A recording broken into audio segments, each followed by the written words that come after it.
totalement ce qui a été indiqué tout à l'heure, la nécessité d'avoir des choses qui sont moins polluantes. C'est vrai que les stades, il y a quelques années synthétiques, étaient un peu, entre guillemets, expérimentaux, et que progressivement, on arrive à des stades qui sont un peu plus respectueux, un peu plus sobres, comme on le dit. Je trouve que c'est une très bonne chose. Je ne vais pas être très long, parce que, je le dis, et on en a parlé tous les deux, il n'y a aucun souci, Grand Poitiers a investi massivement dans ce projet, et Poitiers a investi. Et donc, je laisserai plutôt la primeur à ma collègue d'être un peu plus longue. En tout cas, voilà, je trouve que c'est bien de vous accueillir à Buxerolles et que les choses se passent bien.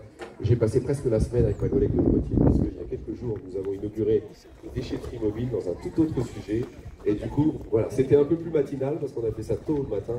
Mais en tout cas, voilà, je souhaite en tout cas aux clubs qui vont utiliser ce terrain, aux jeunes et moins jeunes, et ben, plein de bonnes choses et plein de réussites sur ce terrain de Grand Poitiers à Buxerolles.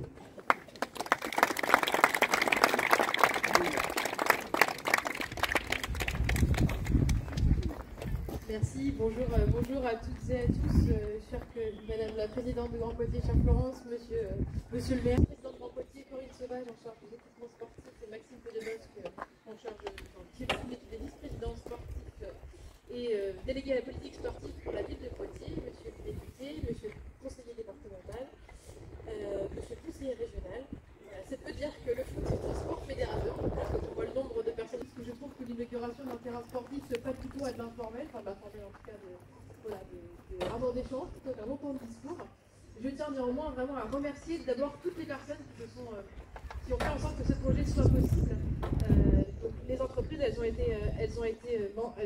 pris la parole, mais je vais les saluer chacune d'entre elles. Sport Initiative, Labo des Sols, Eurovia, Politan, Technifrance et Citeos.